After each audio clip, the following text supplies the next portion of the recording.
Hello friends, welcome to this new vlog. और आज का ये व्लॉग स्टार्ट कर रही हूँ मैं 11 बजे। और आज डेट है 24 अप्रैल और डे है थर्सडे। तो फ्रेंड्स, फ़िलहाल अब मैं अपने काम से हो चुकी हूँ फ्री और मुझे अब नहाना है। तो चलिए करते हैं अब प्रेस। अपनी ड्रेस पे मुझे प्रेस करनी है और प्रेस गर्म हो चुकी है तो करते हैं।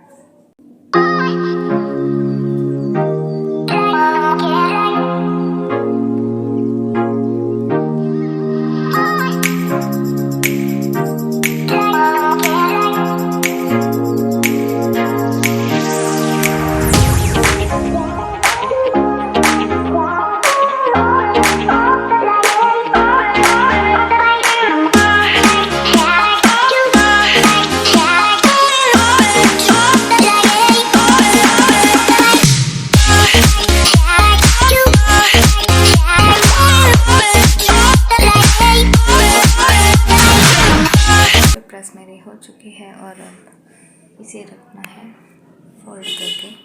तो पहले इसको फोल्ड करते हैं।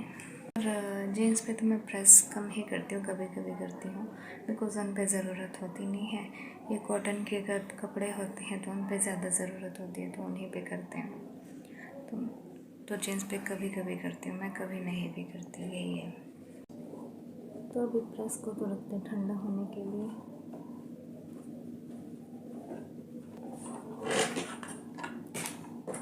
और इस एक्सटेंशन बोर्ड को करना है फोल्ड।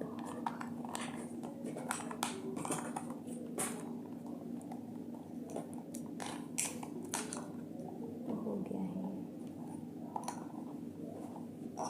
तो अब नहाना है जल्दी से, नहा के आती हूँ। अभी मिलते हैं अब नहाने के बाद। नहाते हैं अब जल्दी से, बिकॉज़ बहुत लेट हो चुका है पहले ही। तो जल्दी से नहाना है बस। तो फ्रेंड्स, मैं नहा के हो चुकी हूँ अब फ्री। और बस अब मुझे कपड़े वॉश करने हैं। अपनी जो नाइट ड्रेस मैंने पहनी हुई थी, बस अब वही वॉश करनी है। तो ये है मेरी नाइट ड्रेस और अब इसको करते हैं वॉश। करते हैं अपने कपड़े वॉश। तो कपड़े धुल चुके हैं, अब इन्हें लेके चलते हैं छत पे सुखाने के लिए।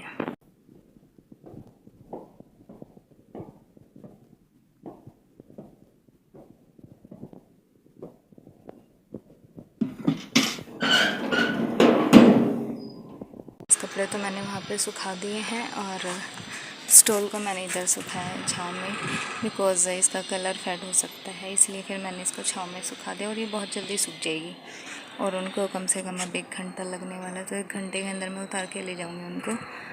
एंड हवा तो चल रही है लेकिन गर्म है, गर्मी है ना, और धूप तेज़ है तो अब गर्म हवा ही चलेगी। और साथ ही अपने जाल को करते हैं कवर, बिकॉज़ बताती हूँ अभी। तो पहले करते हैं कवर इसको।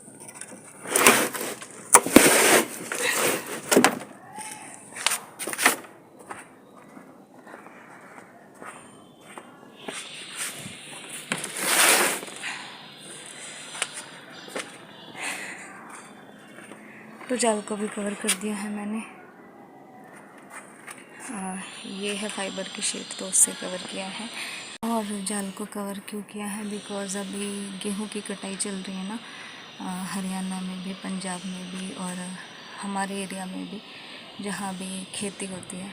तो अब गेहूं की कटाई चल रही है तो क्या होता है, जो खेत का कूड़ा होता है ना, गेहूं का भी और वैसा भी रेत मिट्टी, तो सब उड़ उड़ के आता है। इस टाइम पे हवाएं तेज़ चलती हैं तो सारा कूड़ा जो है छत पे आता ही आता है और घर के अंदर तक जाता है। तो इसीलिए जाल को कवर करके रखना ज़रूरी होता है, ताकि जो गंदगी है वो घर के अंदर ना जाए।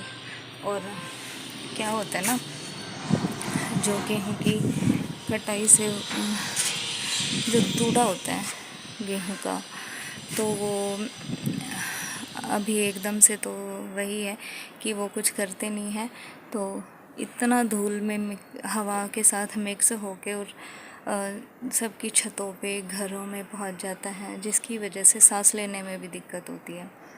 हवा में वो चीज़ मिक्स हो जाती है, धूल मिट्टी और गेहूं का जो कूड़ा होता है, तो जो छिलके होते हैं गेहूं के, तो फिर वो सब हवा में मिक्स हो जाते हैं, तो सांस लेने में भी प्रॉब्लम होती है। इस वजह से जाल को मैंने कवर कर दिया है। और पंखे जब चलते हैं ना तो वो और ज़्यादा खींचते हैं अपने साथ धूल को, मिट्टी को, गंदगी को, तो घर के अंदर भी फिर वही हाल हो जाता है। इसीलिए कवर कर दिया ताकि सांस लेने में भी प्रॉब्लम ना हो। और क्या होता है, छींकें भी आनी शुरू हो जाते हैं जब धूल मिक्स होती है हवा में। तो अब चलते नीचे, धूप बहुत ज़्यादा है। फ्रेंड्स, आज लंच में बना है आलू की सब्ज़ी, खीरा का रायता और करेले की सब्ज़ी। तो फ्रेंड्स, खाना तो मैं खा चुकी हूँ, खाना मेरा हो गया, लंच मेरा हो चुका है। और अब खा रहे हैं ये तरबूज जी। तो फ्रेंड्स, लंच तो मेरा हो चुका है और तरबूज भी मैंने खा लिया है, तो खाना पीना हो चुका है। अब करनी है मुझे एडिटिंग। तो अब बज चुके हैं दिन के 2 और अब एडिटिंग करूँगी मैं, बिकॉज़ मेरे ट्रिप के व्लॉग्स ऐसे ही पेंडिंग पड़े हुए हैं, तो आज उनको एडिट करना है।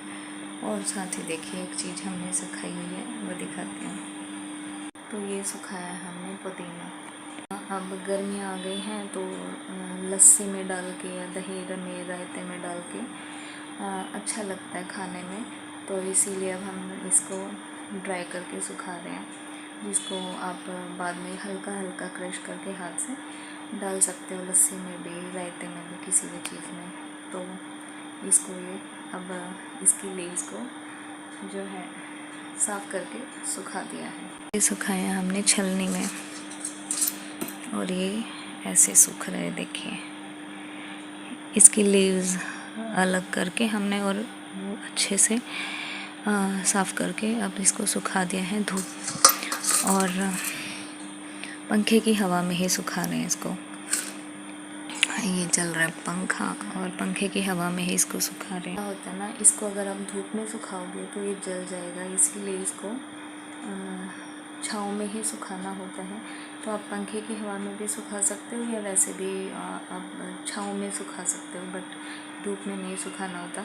धूप में जल जाएगा, इसका सारा फ्लेवर ख़त्म हो जाएगा, उड़ जाएगा इसका फ्लेवर, टेस्ट ही नहीं आएगा बिल्कुल। मैंने एक बार धूप में सुखाया था तो वो बिल्कुल ही ख़राब ही हो गया था, उसका टेस्ट था ही नहीं उसके अंदर कुछ भी। तो इसीलिए इन्हें छाँव में सुखाना ज़रूरी होता है ताकि फ्लेवर जो है इसका बना रहे।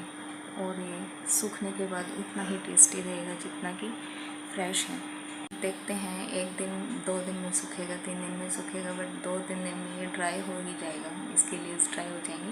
इवनिंग के बज चुके हैं 8:45 और मैं मंदिर गई थी। तो मंदिर से आने के बाद अभी मैंने बर्तन क्लीन किए हैं और फिलहाल अभी कोई आया ही नहीं है, मम्मी आई नहीं है शॉप से। अभी चपाती बन चुकी हैं, खाना बर्तन तो क्लीन हो चुके हैं और बर्तन मैंने क्लीन कर दिए हैं, बट अभी डिनर के बाद के नहीं किया। अभी डिनर अभी जब सब करेंगे तो फिर से करने हैं।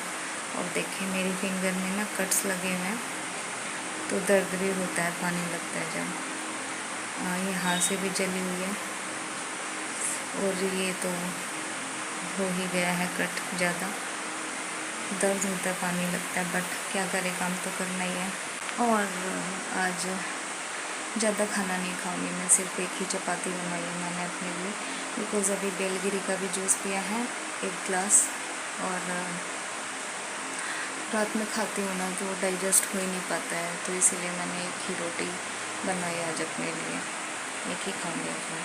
और बेलगिरी का जूस जो हमने पिया ना, वो बेलगिरी हम लाए थे झारखंड से, तो एक ही तोड़ी थी हमने वहाँ पे और वो लेके आई थी मैं घर पे। और आज हमने उसका जूस बनाया, पूरे 10 से 12 दिन के बाद हमने आज उसका जूस बनाया है। मॉर्निंग में भी लिया था और अभी इवनिंग में फिर से लिया मैंने, क्योंकि ज़्यादा हो जाता है ना, तो अभी फिर से पिया मैंने। इतने दूर से लेके आए थे और वो हम पेड़ से तोड़ के लाए थे झारखंड से। तो हम अभी ट्रिप पे गए थे ना, तो हमारी बस रुकी थी बीच में ब्रेकफास्ट के लिए। तो ब्रेकफास्ट के लिए मतलब डिनर के लिए भी, तो वहीं पे ये ताड़ के पेड़ लगे हुए थे और वहाँ पे बेलगिरी का पेड़ भी था, तो वहाँ से लेके आए। तो फ्रेंड्स, इसी के साथ फिलहाल आज के इस ब्लॉग को मैं एंड करती हूँ। अगर आपको पसंद आए तो प्लीज़ लाइक, शेयर, सब्सक्राइब जरूर कीजिएगा। मिलते हैं नेक्स्ट ब्लॉग में। Till then, good bye, take care and be happy, stay healthy.